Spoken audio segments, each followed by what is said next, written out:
Mr. Vidyashankar, I must acknowledge that you're laying the foundation for our children. Thank you so much for that. Deepak, you're such a passionate person.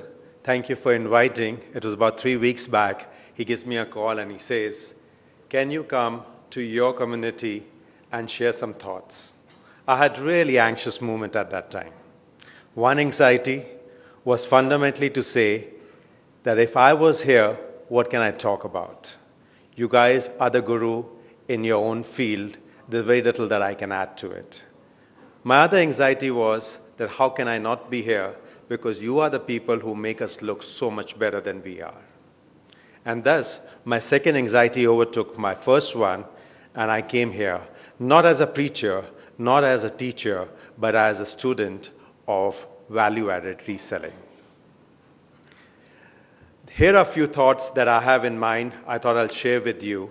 Hopefully that will trigger some more thoughts. More importantly, that will give me an opportunity to be with you later in the evening and learn from you. The word value-added selling was created by Tom Rayleigh almost 25 years back. He is the true teacher. And it was that period of time, if you all remember in the 80s and the 90s, even the IT companies in India were reselling products. They would get components manufactured here like PCB, bring in components from Taiwan, assemble them, and then sell it under their brand. And it was only in late 80s when Digital Equipment Corporation came as a joint venture, they thought about manufacturing truly to the way they manufacture in the rest of the world. And by 95, when 100% subsidies started coming in India, they realized there's no point of trying to do everything ourselves, but to take advantage of the ecosystem that exists in India, which is people like you who can take the service, differentiate themselves, and take the technology which they produce. And suddenly, we had a set of companies which had only few people, but they married into a large ecosystem of the country to sell to every part of the country. This is a reason why I'm passionate about it. This is a reason why you're passionate about it. And I look at resellers in three categories. They are the equalizers. They believe that we are equal to everyone else, and they can do the job as good as everyone else. The second category is the differentiators. They strongly believe that they can create a difference over everyone else, and that's why they can do business. And the third category is the value-added people. They strongly believe that the potential that they have needs to be realized. They sell on value. They are the people who are confident, they're the people who are passionate, they're the people who make the difference. And at times, they have an attitude. They have an attitude because they believe in their organization, they believe in their people, they believe in their product, and they make a difference. So what is value? Who buys value? The value is bought fundamentally by the customer, and he or she will define value as anything which is cost-driven. And thus, let's define the customer into two aspects. A buyer, a buyer. A buyer who wants to acquire at any cost needs to accompany all the pains of the product if he only wants to buy it at cost. A smart buyer would also know, buying a product, what comes as a value with that. And that's what you make a difference to.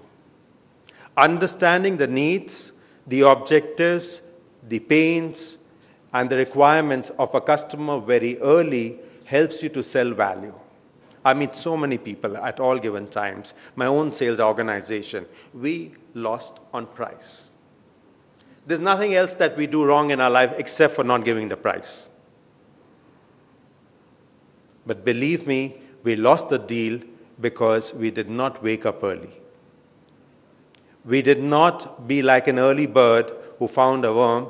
We were like a slow snail who was hoping that when everybody will do their job, I will come with the price, and there's a high chance that you will not win the deal because the deal actually had gone off long time back. The way people define makes the value, and that's why I'm so passionate about people who talk about value. Now, this is not a seminar, this is not a book, this is not some philosophy. This is the approach that can make a difference to each one of us. I also realize fully that in the bustle of the life, we forget about selling value. We primarily go and sell the price, and the only antidote to that is actually understanding where technology is going and innovating. Mr. Videshankar spent a lot of time telling you the foundation and giving you the genesis why innovation is critical. We'll talk a little bit about that, but let's look at it from a technology angle. We live in exciting times. 845 million active Facebook users. Over 70 languages. 845 million users can form a country which is third largest after China and India.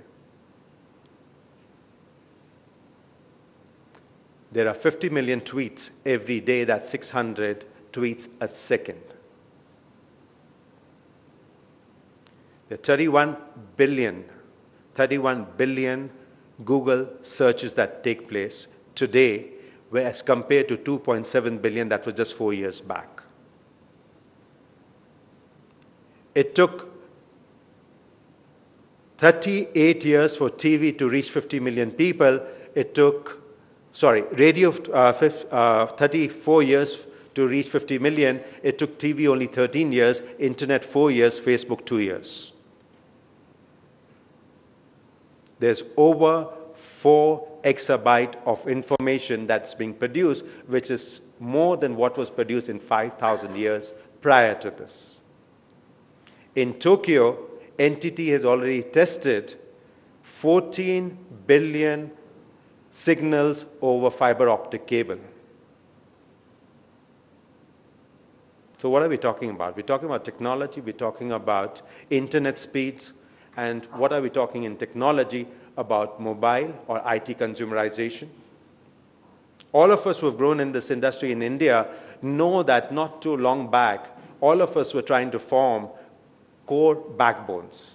That was an era when we were looking at MRP, then it was called ERP, and then, we had a whole lot of these application guys who came, and then it went into the banks, and it went into the enterprises, and we set the foundation. This was a time when IT was controlling the destinies of everyone. There was re-engineering that was happening because they said we need to suit to what the technology gives us. Even though the technology is a tool, but we must adapt to that. Result, information. Once the user had the information, he started saying, no more what you are saying. Once he started saying, no more what I'm saying, I want to do it on the platform that I want, from the time I want to do it, and I'll do it my way. And the concept of BYOD has been born. Bring your own device. Today, each one of us probably enjoy whichever screen size we like. From 3.5 inch to 7 inch to 10 inch to 15 inch to 21 inch. And even the TVs which are at 55 inches.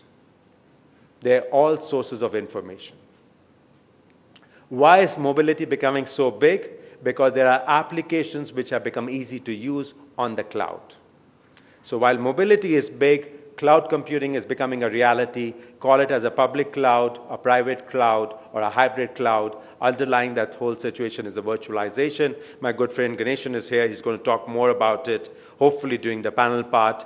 But the fact remains is there's mobility, there's cloud, and linking that triangulated area is really the internet. We have companies in India which are talking already about laying 100 Mbps lines to the home and coming up in less than 18 months' time. In fact, the trials are starting in 3 to 4 months' time now. Imagine that you're going to get 100 Mbps link to your house. Imagine the fact that you have applications of your choice. Imagine that you have a device of your choice. How will you bring value in that environment is the thought that I would like to provoke. Do you want to win every opportunity, or do you want to win every deal? I for sure would want to win every opportunity where I can decide which opportunity I want to do rather than to win every deal, because winning every deal is very expensive. Opportunity winning, where I have the right to say yes or no, is very profitable.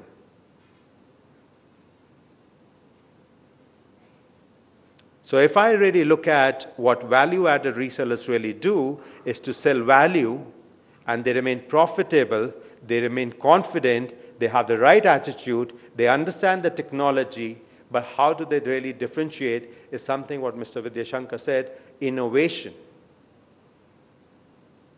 But you know, innovation is a very positive way of doing things. In the West, they have done enormous tasks around innovation to make it into a science. We also spoke about the Taiwan example, which is so expansive. If you look at companies like GE, which follow Six Sigma philosophy, they spend billions of dollars trying to create innovation and say the more money they throw at it, the better it can become. But exactly at the same level is a word called jugaad. It probably has a negative connotation, but look at it this way, it's possibly the most positive part of innovation. It takes very frugal resources and you do justice to it. In a very small town of Gujarat,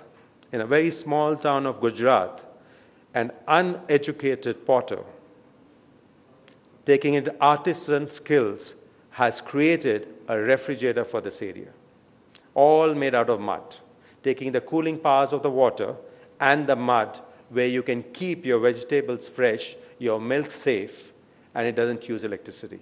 If you go to mitikula.in, it's a website, you will find pans, you'll find cookers, you'll find different kind of things which an uneducated person has been able to convert. Can you imagine what innovation through jugaad can do? The West is looking at India to get jugaad in their part because West is going through the paucity of resources after a long time. GE Healthcare, for example, had 5 individuals who left that organization and here in Bangalore built a robo for doing robotic surgeries for cancer. They sold 150 of them in India. They're looking at Europe, they're looking at Americas, and they're making sales. They didn't work for GE when they made the robo. They left the organization and built it, taking probably the best expertise there, but the jugaad part with them. PepsiCo has made a statement that we will learn from emerging countries so that our innovation can be done with frugal resources. And by the way, jugaad is not only in India, it's there in every emerging country. It's in China, Russia, Brazil, Mexico, everywhere else. So should you be a value-added reseller or a sales organization that's selling value, and you understand the technology, how it's moving on, and you have the passion to be innovative via jugaad, you are in the right position at the right time. The decade is yours. The world is yours. You will prosper. You will do better. And hopefully, you'll make all of us look good.